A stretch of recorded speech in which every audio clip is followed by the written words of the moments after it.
Welcome back. Now we answer questions we've received from you, our viewers. If you have a question, visit our website, QuranSpeaks.com. Dr. Shabir, the question is, how should we approach hadith that disparage the Prophet Muhammad, peace be upon him, by saying he married a child, he killed many people? Should we set these aside? And what about hadith that praise or speak badly about the companions and family members of the Prophet? Yeah, so we need to recognize, Sophia, that after the death of the Prophet Muhammad, peace be upon him, people started bandying about things that, they're claiming he said this or he did that. And this often, fulfills some objective, like, they want to praise somebody. They want to praise the ruler of the day. So they want to, and they don't want to make it too direct, because if they make it too direct, this will be recognized right away to be a forgery, like how come we've heard that before. So it has to be something subtle. And so when it's subtle, one might look at it and say, oh, maybe the Prophet said that, but we didn't pay attention, but we see it happening now. Mm-hmm. And we can see it refers to this person now. So then the trade-ins became skillful at, or rather the forgers became skillful at presenting their forgeries in a guise that will gain acceptance. And so recognizing the various motives for which people introduced fabricated narratives can give us some pause when it comes to narratives which have actually been accepted in the books, and they're presented to us as though they're authentic, but perhaps they are not. Now, how do we recognize the various trends? Scholars have gone to the length of compiling books of precisely fabricated hadiths. So Ibn al-Jawzi, for example, Kitab al-Mawdu'at, like he has a book of fabricated hadiths. And we can see the hadiths that he identified as falling under certain categories. Not only him, but other scholars as well have recognized the kinds of motives with which people introduce hadiths. So for example, I mentioned they wanted to praise a certain ruler, and so they praised the geographical region of that ruler, or the people of that ruler, or their language, and so on. By the same token, they want to disparage somebody. So they start saying something bad in the form of a hadith attributed to the Prophet Muhammad, peace be upon him, that would reflect badly on that individual.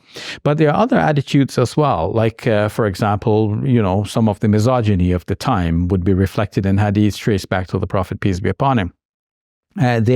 Some people had a violent outlook, and they want to support the violent outlook by attributing things to the Prophet, peace be upon him, saying that he killed so many people on one occasion. So it would seem that, we have the license to go out and kill because the Prophet, peace be upon him, did it. This is how, the rationalizations go. So it is essential that when we look at narratives which seem out of place, they seem not to fit within the broader picture of what we know about the Prophet Muhammad, peace be upon him, especially from the Quran, we should hesitate about that. So, for example, the Quran describes the Prophet Muhammad, peace be upon him, in the 21st chapter, the 107th verse, as being sent by God as rahmatan lil alameen, as a mercy to the worlds. So, narratives which seem to confirm that the Prophet Muhammad, peace be upon him, is merciful to God's creatures, and especially to human beings, that would confirm the Quranic statement. Now, of course, if one is looking at this from the point of view of a non-Muslim, one would say, okay, well, show me the proof that he was actually merciful. Mm-hmm. Maybe you guys just made it up to make your Prophet look merciful. And the Quran could say something, but the Prophet Muhammad's behavior could be very different, have been something different. But from the Muslim point of view, what the Quran said must have been what the Prophet, peace be upon him, corresponded to. And so from this point of view of the faith lens, we must accept those narratives which confirm the Quranic view of the Prophet, peace be upon him. And by the same token, we must be suspicious about the hadiths which seem to disconfirm what the Quran is saying. So, for example, hadiths that present the Prophet, peace be upon him, as though he wasn't merciful, as though he was like a merciless killer. But why would people have invented things like that? To justify their own pogroms or programs in order to justify their own tendency towards violence and killing. And we know that within the Muslim community, and soon after the Prophet Muhammad, peace be upon him, passed away, there were massive killings. There were, Muslims went to war against other Muslims, and large numbers of Muslims got killed in battle one after another, thousands. And so we must be skeptical about that. Sometimes people exaggerated things from one person to another. They exaggerated. So Aisha radiallahu anha was said to be the youngest wife of the Prophet Muhammad, peace be upon him. So when people talked about this, the question is how young, and then somebody introduces an age, and somebody says, well, maybe she was even younger than that, and then the maybe becomes actually so, and eventually the narrative comes to show that she was extremely young when she got married. So we should be skeptical about the ages that are mentioned, especially because this was a time when people did not keep birth certificates, and they did not have birth registries, and people did not generally know when exactly they were born. Even times are mentioned in broad ways, just as for today, like nowadays we might say that something was pre-COVID. So they may speak about the Prophet receiving his revelation in the year of the elephant. So what's that? Some event that has an elephant prominent in the event. That was the elephant on the scene. So many years before the revelation, so many years after the revelation, so many years before the Hijrah, so many years after the Hijrah. So with this kind of vagueness, it was easy for the dates to become misplaced in the minds of people, and the dates and the ages of people to become exaggerated in both ways. Somebody may exaggerate the age of an old person and have them live to 120 years.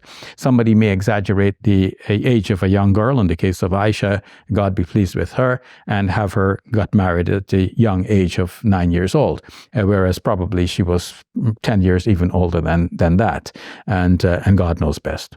All right, we'll leave it at that. Thank you, Dr. Shabir. You're welcome. Assalamu alaikum. We have some exciting news to share with you. As you know, Let the Quran Speak has been on TV screens and social media for 22 years. We've been reaching people all around the world, spreading positivity and good, and helping people experience the beauty of Islam and the accomplishments of Muslims. We've been shooting in this very space for the past 2 decades. And now, with the help of Allah, we're about to get the keys to Muslim Media Hub. If you like what we're doing, you're gonna love Muslim Media Hub even more.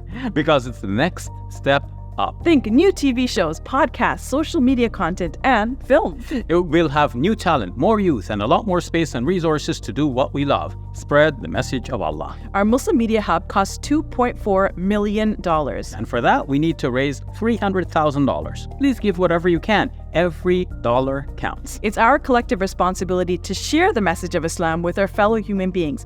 Please help establish Muslim Media Hub so we can do this. It's a sadaqah jariyah, something that will continue to be of benefit to the Muslim community long after we are gone. Thank you, and may Allah bless you and your loved ones today and always. Assalamu alaikum.